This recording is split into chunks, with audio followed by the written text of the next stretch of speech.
इसी में आगे आएगा कि तुमने अभी तक तो अन्य का उपकार अनेकों बार किया, स्वयं का उपकार कीजिए ना।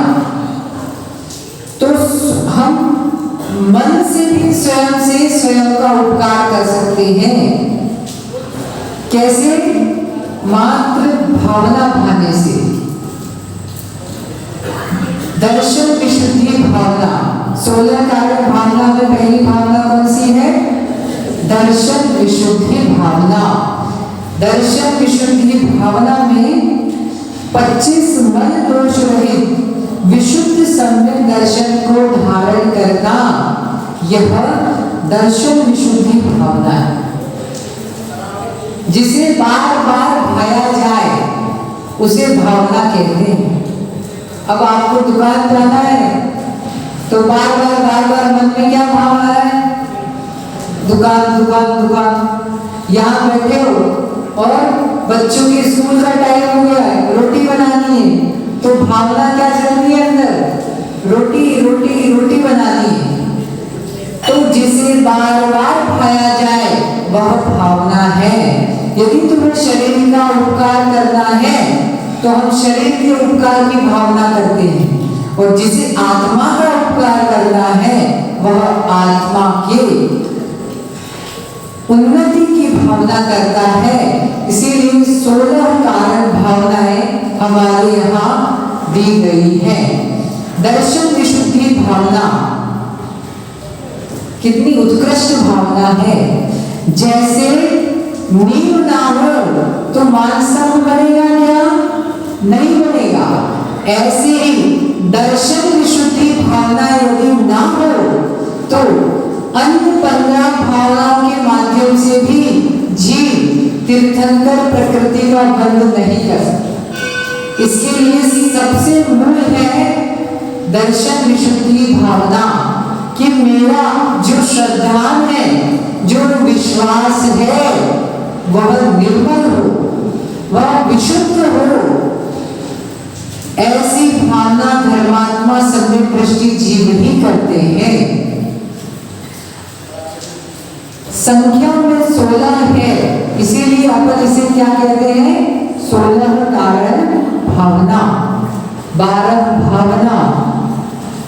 और ये विशुद्ध सम्यक दर्शन की प्राप्ति हो। हमारे अंतरंग में जो भ्रम है, जो संशय है, जो शंका है, आकांक्षा है, विचिकित्सा है, इन सब का निराकरण हो और निशंकित विकांक्षित निर्म चिकित्सा अमूढ़ दृष्टि उपकुहन, इन अंगों का, इन गुणों का समावेश हो हमारे अंदर। बार बार शंका करना ये दोष है। ये हमारे विश्वास, पवित्र विश्वास में बाधक है। हमें क्यों एक दूसरे पर विश्वास नहीं होता? शंका के कारण। तो दर्शन विशुद्धि भावना यही कह रही है कि हे जीव, तुम निकांक्षित भावों को प्राप्त हो जाओ, निशंकित भावों को प्राप्त होकर अपने दर्शन को विशुद्ध कीजिए। दूसरी, विनय संपन्नता। आप सबको देवशास्त्र गुरु के प्रति विनय आता है कि नहीं आता है? ये आयतन क्यों रखे हमारे यहाँ? इसका एक लॉजिक ये है कि ये हमारे बहुमान के पात्र है।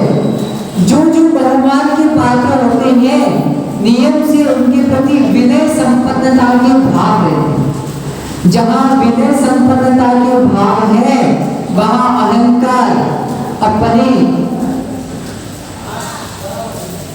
दुर्स्वभाव को नहीं दिखा पाता। यानी अहंकार अपना ये प्रभाव नहीं छोड़ता, और जहाँ अहंकार रहेगा वहाँ व्यक्ति की अवनति प्रारंभ हो जाती है। आपने महसूस किया होगा, जहाँ विनय भाव है वहाँ उन्नति प्रारंभ हो जाती है, और जहाँ उन्नति प्रारंभ हो जाती है तो जीव को आत्मविश्वास बढ़ता चला जाता है। तो विनय भाव में देव शास्त्र गुरु के प्रति विनय रखना और गर्वित भाई क्या करना, विनय संपन्नता, हम बोलते ना हम्बल रहना, हम्बल इंग्लिश में क्या बोलते हैं, हम्बल रहना, विनय रखना। विनय संपन्नता से हमें विद्या प्राप्त होती है। विद्या ददाति विनयम, बोलिए सर। अब जिन्हें जिन्हें विद्या प्राप्त करना है क्या चाहिए उन्हें, विनय। जिनके पास विनय होती है वे ही विद्या को प्राप्त कर पाते हैं। महाराज जी ने कल परसों एक बहुत अच्छी बात बताई है कि कोई वस्तु को सीखना है तो उसे 4 माध्यम से सीखा जाता है। एक गुरु मुख से, ठीक है, गुरु आपको सिखा रहे हैं तो हम सीख रहे हैं, ये गुरु मुख से सीख रहे हैं। दूसरा अनुभव से, तीसरा सेवा से, संगति से, और चौथा समय पाकर हमें वह वस्तु समझ में आती है, वह विषय समझ में आता है। तो हम सभी गुरु देव शास्त्र गुरु का सानिध्य तो है हमारे पास, इसके साथ में हमें अभ्यास चाहिए। बिना अभ्यास के हम किसी भी चीज में सिद्धि नहीं कर सकते। एक दिन में आपको रोटी बनाना आ गया क्या, डेली अभ्यास किया तो आपका मन कहीं भी हो लेकिन रोटी बन जाती है। तो अभ्यास करने से वस्तु की सिद्धि होती है। कहते ना, करत करत अभ्यास ते जन्मति होत सुजान। तो हम सभी गुरुओं के सानिध्य के साथ अभ्यास के साथ में सेवा, संगति और अनुभव, इन चारों के माध्यम से हमें तत्व का निर्णय होता है। आगम, अभ्यास, स्वानुभव और गुरु उपदेश। तो ये चारों चीजें आपको प्राप्त हुई है। चतुर्मास तो हो रहा है और होने वाला है कंप्लीट। तो सिर्फ उपदेश ही नहीं सुनना है, उपदेश के साथ में संगति, अनुभव और अभ्यास, ये चारों तत्व ही हमें परिपक्व बनाते हैं। तो हम सभी देव शास्त्र गुरु की उत्कृष्ट संगति कर 16 कारण भावना भाए और उपकार करें। किसका उपकार करें? स्वयं का। कभी कभी आप सोचना, पर का उपकार करना सरल है, लेकिन निज के द्वारा निज का उपकार करना यह धर्मात्मा ज्ञानी जीवों के ही वश का कार्य है। तो हम सभी निज आत्मा का उपकार करें और प्राणी मात्र के उपकार की भावना रखें। इसी भावना के साथ भगवान महावीर स्वामी की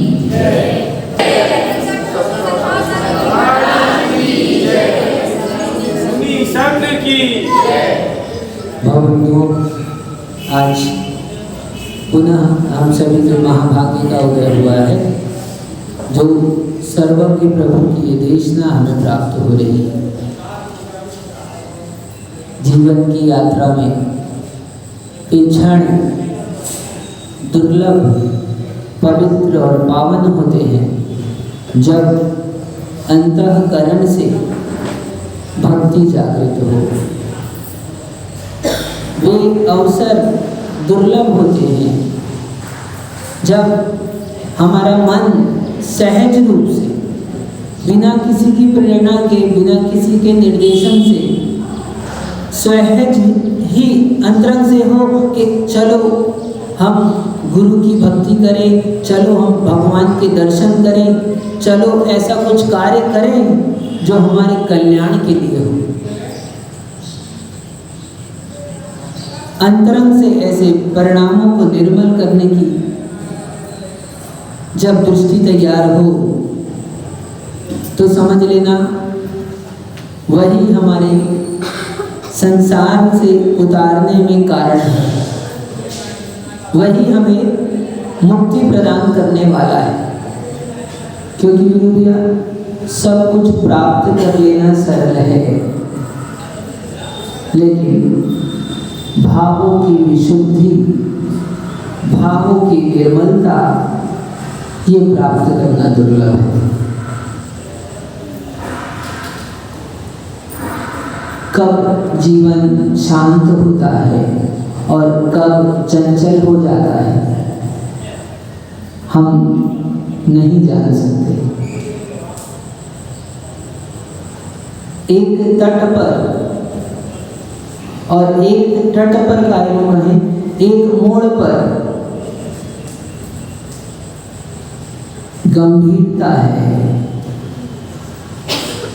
अगले ही क्षण चंचलता है। एक जगह स्तब्धपना है,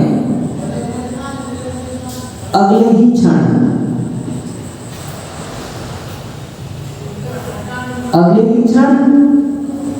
वो स्तब्धता विलीन हो जाती है, वो स्थिरता विलीन हो जाती है। नहीं पता किस क्षण कैसे कर्म का उदय आ जाए। पुण्य का उदय चलते चलते भी कब तक चलेगा पुण्य का उदय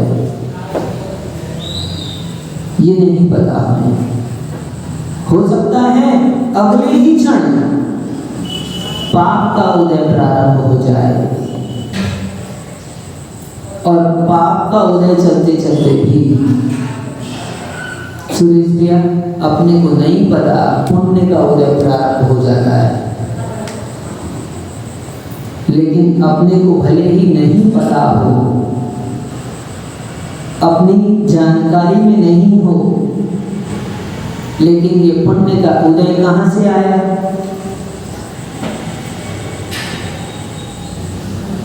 किसी ने लाकर उपस्थित कर दिया, किसी ने भेंट दे दी। अध्यक्ष जी ये पाप का उदय कहां से आया? किसी ने पापी बना दिया, किसी ने पाप की भेंट दे दी, उदय आया है। इसका मतलब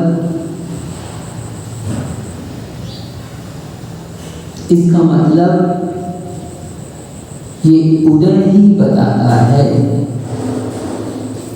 कि ये पुण्य, ये उदय ही बताता है कि ये पाप दोनों आपका है। किसी दूसरे ने नहीं किया और ना ही किसी दूसरे की सामर्थ्य है, ईश्वर करता है। ईश्वर की कृपा से होता है, ऐसा हमें मालूम पड़ता है, ऐसा हम कहते भी हैं। भगवान की कृपा है हम भी कहते हैं, गुरु की कृपा है हम भी कहते हैं।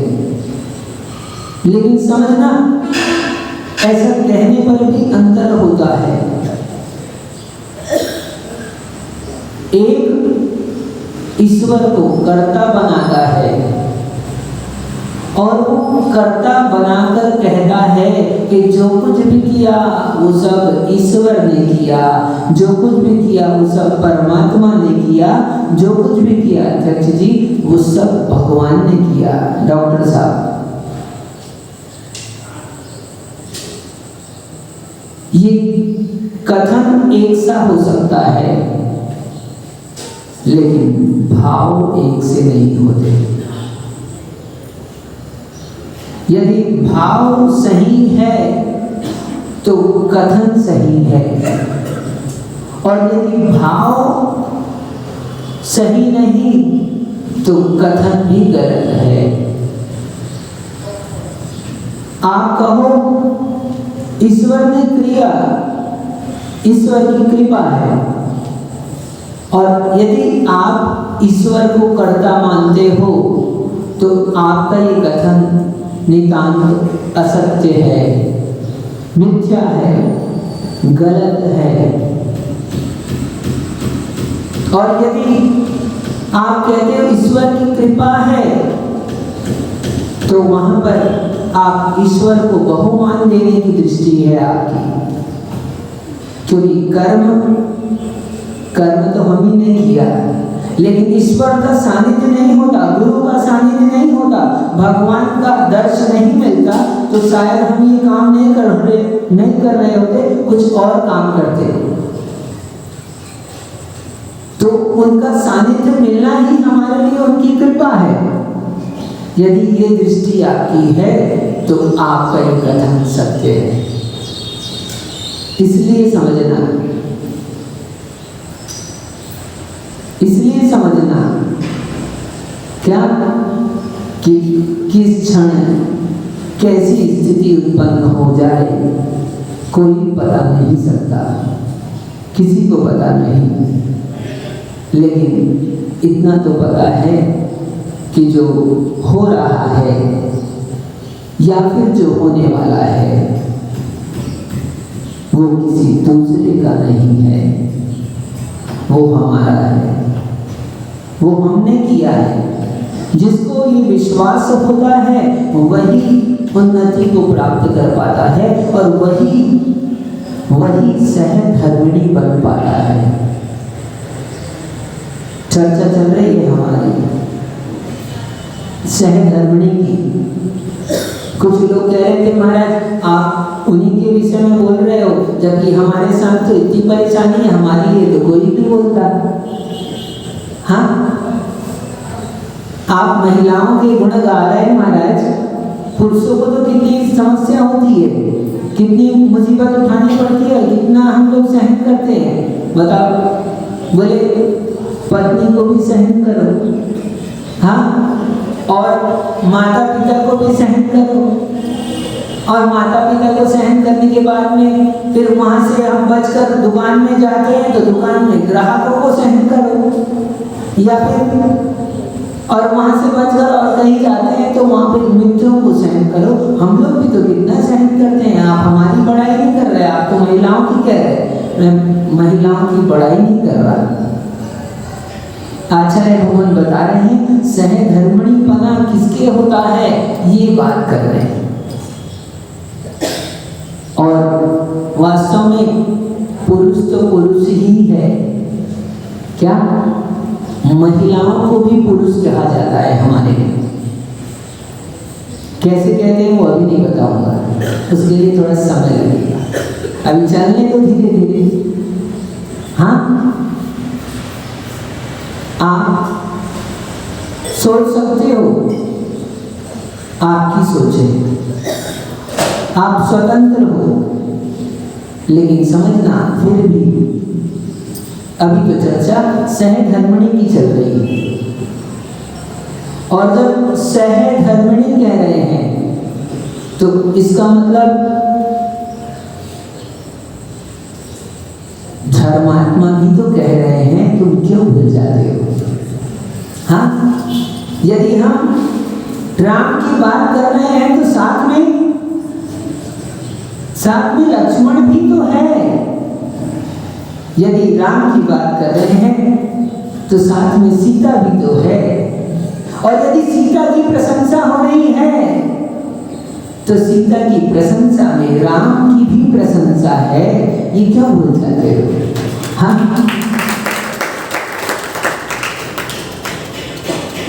ये राम की प्रशंसा है। आचार्य भगवान आज और एक विशेष बात कह रहे हैं। बात आगे चले उससे पहले अपन ने बात की थी कि पति की सामर्थ्य से अधिक व्यय जो करता है वो वो वास्तव में सहधर्मिणी नहीं है, उत्तम सहधर्मिणी नहीं है। सहधर्मिणी भी बोल लो चलो, उत्तम सहधर्मिणी नहीं है। उत्तम सहधर्मिणी तो वही है जो पति की सामर्थ्य को ध्यान में रखकर कार्य को करती है। पर आज समझना, आज इस भौतिक युग में हम लोग बहुत जल्दी प्रभावित होते हैं। जो स्थिरता की बात थी, हम बहुत जल्दी चंचल हो जाते हैं। हमारी स्थिरता बहुत जल्दी चंचलता में परिवर्तित हो जाती है। हम अधिक व्यय करते हैं, उसके पीछे कारण क्या होता है आप लोग सब जानते हैं। विचार करो, यदि मैं उन कारणों की बात करूं तो बहुत से कारण हो सकते हैं, लेकिन और गहराई में यदि आप जाकर देखोगे तो आपको एक विशेष कारण मालूम होगा। क्या? हम जैसे हैं वैसे दिखते नहीं हैं। हम जैसे दिखते हैं वैसे है नहीं। मैं आपकी नहीं कह रहा हूं, मैं हमारी भी कह रहा हूं। इसमें सभी की बात छिपी हुई है। ठीक? अपनी अपनी शक्ति से, अपनी अपनी सामर्थ्य से सब समझ लेना। हम जैसे हैं वैसे दिखते नहीं हैं, जैसे हम दिखते हैं वैसे हम हैं नहीं। ये तो हमको मालूम है, लेकिन मैं ये इसलिए नहीं कह रहा। अब मैं कह रहा हूं जो वो बात मुख्य है। अब हम जैसे हैं नहीं वैसे हम दिखाना चाहते हैं। यदि हम सुंदर नहीं है तो हम सुंदर दिखाना चाहते हैं अपने आप को। यदि हम धनवान नहीं है तो हम अपने आप को धनवान दिखाना चाहते हैं। हम यदि रूपवान नहीं हैं तो अपने आप को रूपवान दिखाना चाहते हैं। हम यदि गुणवान नहीं हैं तो हम अपने आप को गुणवान दिखाना चाहते हैं। बस बात क्या है? अधिक व्यय क्यों हो रहा? अधिक व्यय इसलिए हो रहा कि हम जैसे हैं हम अपने आप को वैसा स्वीकार नहीं कर पाए। यदि हम अपने आप को वैसा स्वीकार कर लें तो फिर अंतरंग से यदि हम वैसा ही अपने आप को स्वीकार कर लें और जैसा स्वीकार कर लिया है वैसा ही प्रदर्शित कर दें तो आप बहुत सारी समस्याओं से बच सकते हैं। सीधी सीधी भाषा में कहें, हम आपको जल्दी समझ में आता है क्या? हमको इस बात की चिंता है कि ये क्या सोचेगा। सबसे अधिक परेशानी क्या है? अपना कोई टेंशन नहीं है हमारे पास में। हम जिसको खुश करना चाहते हैं, जिसको सुखी करना चाहते हैं, यदि उसकी भी चिंता हो जाए तुम्हारे को तब तो सही है। अब और गहराई से समझना मेरी बात को, मैं और गहराई में ले जा रहा हूं आपको, समझ कर सुनो। यदि आप जिसको खुश करना चाहते हो उसकी भी चिंता यदि आपको हो तो मैं एक बार के लिए कहूंगा कि आपकी सोच सही है। थोड़ा समझ कर एक बार के लिए। लेकिन हम क्या करते हैं?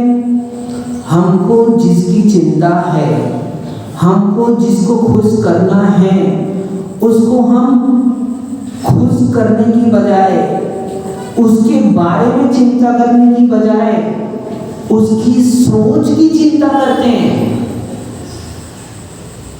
अभी संभल कर सुनो। क्या?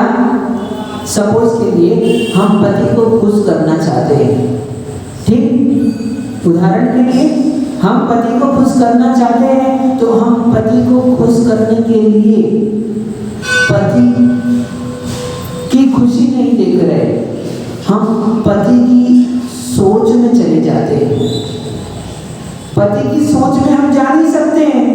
लेकिन हम अपने मस्तिष्क से ये सोचने लगते हैं कि ये क्या सोच रहे होंगे, ये क्या सोच रहा है, ये क्या सोचेगा। दूसरे की सोच से हम परेशान होते हैं और सारी परेशानी की जड़ यही है।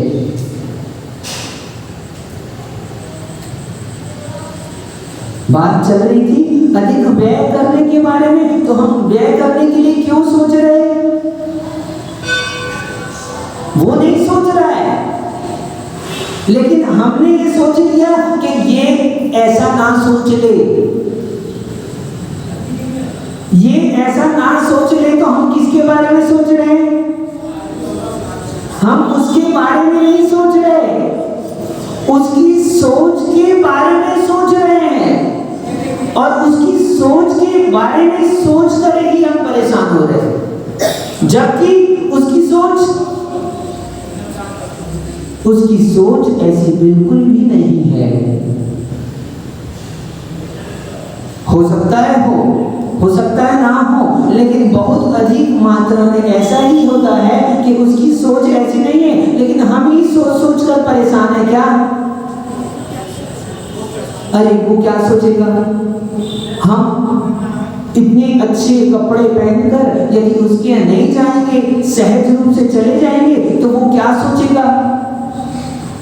अब वो क्या सोचेगा, ये सोच हमको परेशान कर देती है। तो अब हम क्या सोचते हैं? अरे वो सोचेगा कि यार इसके पास में है नहीं, हाँ, और वो सोचेगा इसके पास में है नहीं, तो अब अपने पास है कि नहीं है? अब अपने पास में यदि है तो उसकी सोच लेने से क्या फर्क पड़ता है? मान लो आपके पास में है, क्या अतीश, मान लो तुम्हारे पास में अभी जैसे तुम यहाँ पर आए, तुम करोड़पति हो, तो अब मान लो, ठीक है, अब मान लो इनको नहीं पता कि तुम करोड़पति हो, तो तुम यहाँ पर आए और तुम करोड़पति हो, इनको नहीं पता, तो इनको नहीं पता होने से तुम क्या करोड़पति नहीं रहोगे? बोलो, रहोगे ना? ठीक है। और ये सोचे या ना सोचे, इससे तुम्हारे धन में क्या कमी आती है? अच्छा, ये मान लो, ठीक है, तुम करोड़पति हो और ये मान ले तुमको ये अरबपति सोच ले, ठीक है। अब ये मान लो अरबपति सोच ले तुमको, तो अब बताओ तुम्हारे ये लोग अरबपति सोच ले तो तुम्हारे धन में क्या कमी आती है? कमी तो नहीं आती, क्या बढ़ जाता है? हाँ, बढ़ता है? नहीं बढ़ता। जो चीज हमारे पास है वो तो उतनी ही है, जैसी है वो तो वैसी ही है, लेकिन परेशान क्यों हो गए हम? बात समझना, ये एक धन की बात नहीं कर रहा हूं, इसको सारी वस्तुओं में लगा लेना, सारे गुणों में लगा लेना। हमारी सबसे बड़ी परेशानी क्या? दूसरे के बारे में सोचना ये कोई बड़ी परेशानी नहीं है, हम इसको बड़ी परेशानी नहीं कह रहे मनोज भाई। दूसरे के बारे में सोचते हो तो कोई बात नहीं, ठीक है, अच्छा है, दूसरे का भला सोचो, भला सोचते हो तो अच्छा है, बुरा सोचो तो भी इतना बुरा नहीं है। यदि तुम दूसरे का बुरा सोच लो तो भी इतना बुरा नहीं है, जितना बुरा ये है कि वो क्या सोच रहा होगा, ये सोच सोच के हम परेशान हो रहे हैं। क्या कह रहा हूं मैं? दूसरे के बारे में बुरा सोच लेना भी इतना बुरा नहीं, जितना ये बुरा है कि दूसरा क्या सोच रहा है। इतना सोचने से क्या होगा?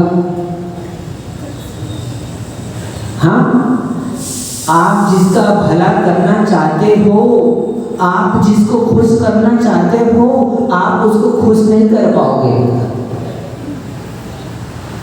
आप जिसका भला चाहते हो आप उसका भला नहीं कर पाओगे। क्यों नहीं कर पाओगे? आप चाहते हो भला करना लेकिन भला क्यों नहीं कर पाओगे? नहीं आ रही बात समझ में? आ रही है? परेशानी कहां पर है? सोच में परेशानी नहीं है। सोच से भी आगे बढ़कर दूसरे की सोच हम सोचने लगते हैं, ये सबसे बड़ी परेशानी है। क्या समझना? सोच में परेशानी आने हम सोचते रहते हैं तो ठीक है, इसके बारे में उसके बारे में उसके बारे में सोच रहे हैं, वहां तक ठीक है, लेकिन उसके भले बुरे के बारे में सोचो वो भी ठीक है, लेकिन उसकी सोच के बारे में सोच रहे हो,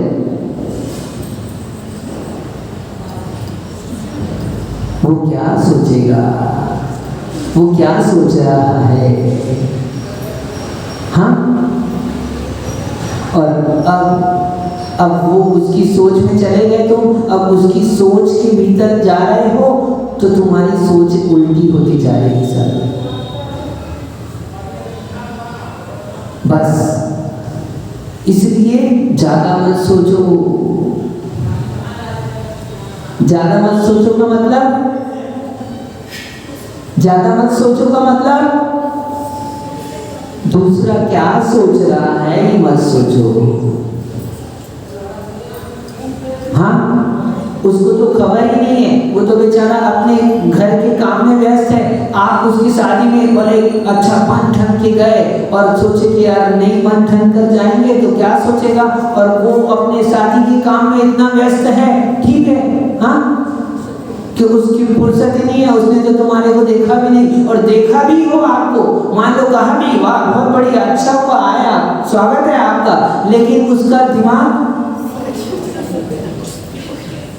दूसरी जगह है। जिसकी शादी हो रही वो तो बेचारा कुछ और सोच रहा है, ख्वाब में खोया हुआ है, और हम उसकी हाँ परेशान हो रहे हैं। देखिए क्या सोच रहे तुम? हाँ, अब सोचने लगे इसके बारे में तो हम लोगों की नींद उड़ जाएगी। क्यों? तो इसलिए कोई क्या सोच रहा है इसको मत सोचो, ठीक? जैसे है वैसे ही रहो, और वास्तव में आप वैसे ही रहोगे तो इतना आनंद आएगा हम आपको बता नहीं सकते। कितना विकल्प, कितना संकल्प नष्ट हो जाएगा। आज सबसे ज्यादा लोग डिप्रेशन पर जा रहे हैं, डिप्रेशन में जा रहे हैं लोग। आज सबसे अधिक बैंकों में कार्य बढ़ गया है। कितनी सारी बैंक खुल गई मंत्री जी? क्यों क्यों खुल गई? क्योंकि ये लोगों की सोच का नतीजा है। ये लोग सोच के कारण से इतना कर्ज लेते जा रहे हैं, इतना कर्ज लेते जा रहे हैं। क्यों? अपने लिए नहीं ले रहे कोई कर्ज। आपको जीवन जीने के लिए कितनी सामग्री की आवश्यकता है विचार करो। आपका जीवन कितने में चल सकता है विचार करो। पेट के लिए कितना चाहिए और बेटी के लिए कितना चाहिए? बेटी के लिए भी होता तो हम मान लेते, पेट के लिए चाहिए तो बहुत थोड़ा सा है, बेटी के लिए भी चाहिए तो बहुत थोड़ा सा है, लेकिन अब हमको ना पेट के लिए चाहिए ना बेटी के लिए चाहिए, अब तो हमको दूसरे को दिखाने के लिए चाहिए ना। तो अब दूसरे कितने हैं? अब तो कोई लिमिट नहीं बचेगी। अब तो आप परेशान होगे और आज एक परेशानी मिटाओगे, दूसरी परेशानी खड़ी हो जाएगी। हाँ, आज आपने गाड़ी ले ली, कौन सी गाड़ी ले ली? हाँ, क्रिएटर ले ली। अरे भैया, दूसरे के लिए क्रिएटर ले ली, आज हमने बढ़िया लगेगी उसको। हाँ, और जैसे क्रिएटर लेकर घर पर आए तो अब दूसरा व्यक्ति सामने आया और उसने कहा अरे यार, ये तो ऑडी लेना था तुमको, क्रिएटर नहीं लेना था। हाँ, बच्चे कहने लगे मान लो तो बस ठीक, अरे ऑडी लो पापा, क्रिएटर से काम नहीं चलेगा, तो बस समझ लो अब। तो ऐसे कितनी बदलोगे, कब तक बदलोगे और क्या क्या बदलोगे? तो सामर्थ्य से अधिक व्यय, ये केवल धन का व्यय मत समझो आप। इसमें और एक बात बताता हूं आपको, क्या केवल धन का व्यय मत समझो, अन्य चीजों का भी सामर्थ्य से अधिक व्यय। आप अपनी सोच का व्यय कर रहे हैं, आप अपनी शक्ति का व्यय कर रहे हैं, आप अपने उपयोग का व्यय कर रहे हैं, आप अपने ज्ञान का व्यय कर रहे हैं। कोई भी कार्य सामर्थ्य से अधिक नुकसानदेह होता है। इसलिए सदग्रहण करना हो। अब ये किसके लिए है? हाँ, तो यहाँ आचार्य भगवान ने कहा था सामर्थ्य से अधिक व्यय नुकसानदायी है,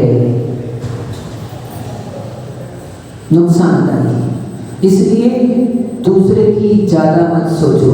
दूसरे की सोचोगे तो कभी जीवन में खुशी नहीं मिलने वाली और कभी अंत नहीं होने वाला, क्योंकि दूसरा एक नहीं है। दूसरे कितने हैं? दूसरे अनंत हैं। ये जैन दर्शन में कहता है आप एक हो कि अनेक? चलो आप एक है, अभी सामान्य बात कर रहे हैं। तो आप तो एक है, आप स्वयं, दूसरा कौन है? दूसरा पड़ोसी, दूसरा परिवार, दूसरा समाज, दूसरी राष्ट्र, दूसरे में कौन आता है?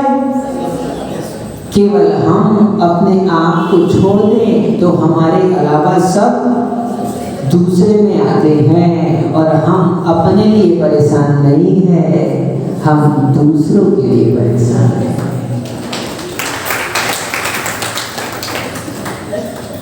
कोई क्या कहेगा? घर में सोफा नहीं होगा अच्छा, हाँ, तो कोई क्या कहेगा?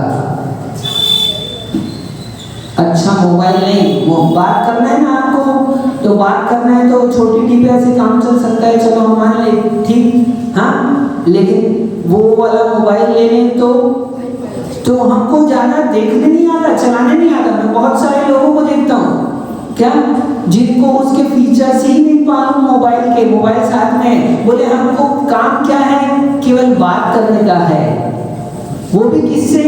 बस एक दो मात्र। घर से पूछा जाता है, बेटा फोन लगाकर पूछ लेता है, या हम बेटे को फोन लगा लेते हैं, या थोड़ा सा काम होता है, इतना सा काम है, लेकिन ये फिर मोबाइल क्यों ले लिया? हाँ, क्योंकि वो वाला मोबाइल तो हमारी बाई रखती है। हाँ, क्यों? और हम भी रख ले तो उसमें और हमें। अब बताओ, मोबाइल के रख लेने से आप में और बाई में अंतर नहीं रहा, तो इसका मतलब समझ रहे हैं आप? आपको हम बाई नहीं कह रहे, आप स्वयं अपने आप को हाँ हाँ, वाह। वो पंडित जी आए थे, कितनी अच्छी बात कह रहे थे, आप लोगों ने सुना नहीं? हाँ, बोले अपनी पत्नी को नौकरानी बनाकर मत रखो। यदि आप अपनी पत्नी को नौकरानी बनाकर रखोगे तो क्या नौकरानी के पति कहलाओगे। आप अपनी पत्नी को महारानी बनाकर रखो तो क्या कहलाओगे?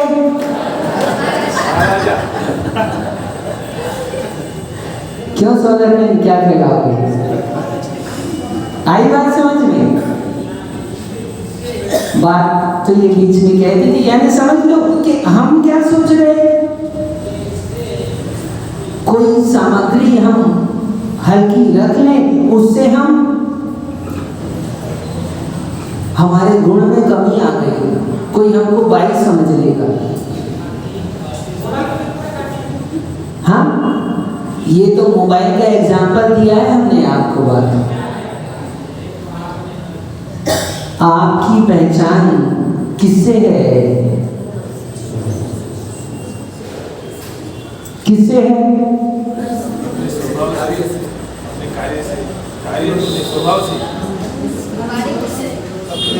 बस ये खोजना है हमको। हम अच्छे किससे हैं? अच्छे कपड़े से हम अच्छे नहीं हैं, अच्छे मोबाइल से हम अच्छे नहीं हैं नमन, अच्छी गाड़ी बाइक, हाँ, उससे हम अच्छे नहीं हैं।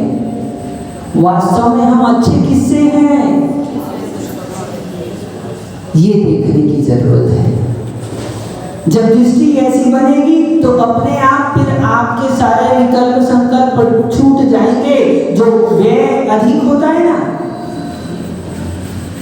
वो अधिक व्यय का कारण बता रहा हूं मैं, कहां से चालू होता है, क्यों करता है व्यक्ति अधिक व्यय? अपने लिए तो अधिक व्यय होता ही नहीं है, कोई नहीं करता अपने लिए तो। हाँ, दाल रोटी में काम चल जाता है, अपने को दाल रोटी पसंद आती है, लेकिन दूसरों के लिए, और दूसरों के लिए भी नहीं, दूसरों के लिए भी नहीं, दूसरा भी उसी में खुश होता है वास्तव में। जैसे आप हो वैसे ही बने रहो तो वास्तव में दूसरा भी उसी से खुश होगा। लेकिन हम सोच लेते हैं, सोच लेते तो वहां भी ठीक था, लेकिन गोलू ज्यादा सोच लेते हैं। हाँ, तो ज्यादा सोच लेते हैं तो परेशानी खड़ी हो जाती है। इसलिए ज्यादा मत सोचो। काम की बात थी, छूट गई, लेकिन क्या अब छूट गई तो छूट गई, उसके लिए भी कोई क्या सोचेगा, हम लेट आ गए तो इसीलिए हम लेट हो गए, क्या इसीलिए हम लेट हो गए। अरे कोई क्या सोचेगा ये मत सोचो। खुशी है होना है ना तुमको, खुशी चाहिए कि पैसा चाहिए? अब बोलो, थोड़ा संभाल कर बोलो, थोड़ा सोच कर बोलो, वास्तव में क्या चाहिए? खुशी चाहिए कि पैसा चाहिए? सुख चाहिए कि पैसा चाहिए? आनंद चाहिए कि गाड़ी चाहिए? क्या बोलिए, पैसा है तो सब है। हाँ, आप बोल रहे हैं ये पैसा है तो सब है ना? तो अब ये देखना, ये भी हमने क्या किया है, दूसरे ऐसे सोचते हैं, ऐसी सोच बनाई है, जबकि दूसरे ऐसे नहीं सोचते। आप विश्वास मानो इस बात का। आप उससे भी पूछोगे तो वो भी थोड़ा विचार करेगा तो यही बोलेगा, यार पैसे में सुख नहीं है। तो फिर इसलिए क्या, टेंशन फ्री हो जाओ। क्या करो, टेंशन फ्री हो जाओ। कोई क्या सोच रहा है, कोई क्या सोचेगा, कोई क्या सोच रहा था, इतना बस मत सोचो। दूसरे के लिए सोचने को मना नहीं कर रहे हैं, पर दूसरे की सोच मत सोचो।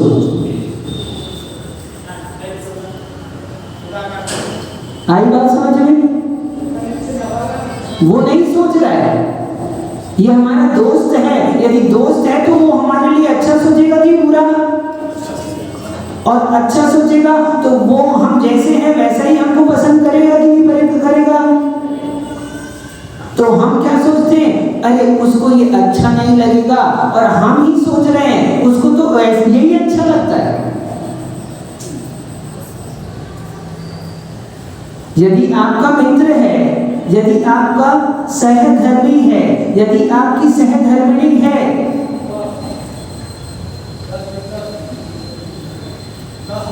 बहुत गहरा विषय है, थोड़ा संभल कर आराम से विस्तार से घर पर विचार करना, 3-4 बार सोचना इस बारे में,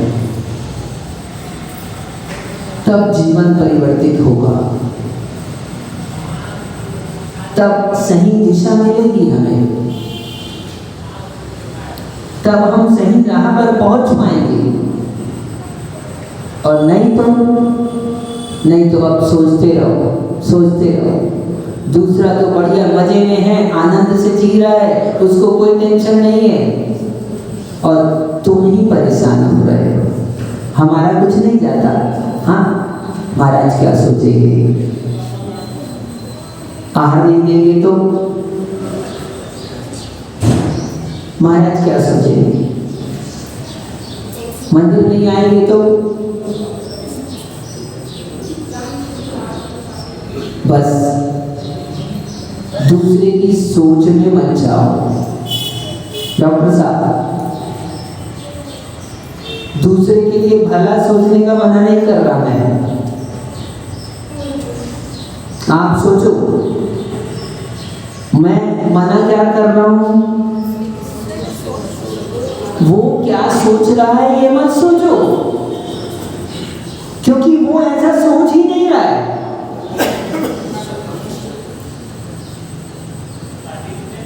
क्या, जिस दूसरे के बारे में हम सोच रहे हैं ना, वो ऐसा सोच ही नहीं रहा है, क्योंकि वो भी अच्छा आदमी है, वो भी अच्छा इंसान है। और जो अच्छे इंसान होते हैं, जो अच्छे आदमी होते हैं, जो अच्छे लोग होते हैं, वो दूसरे को जैसा है वैसा ही स्वीकार करते हैं।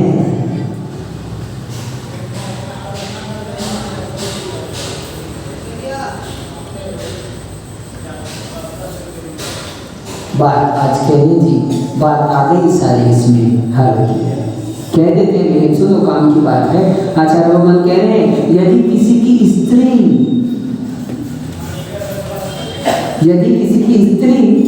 सुयोग्य है, देखिए सुन लो, यदि किसी की स्त्री सुयोग्य है तो फिर ऐसी कौन सी वस्तु है जो उसके पास विद्यमान नहीं है?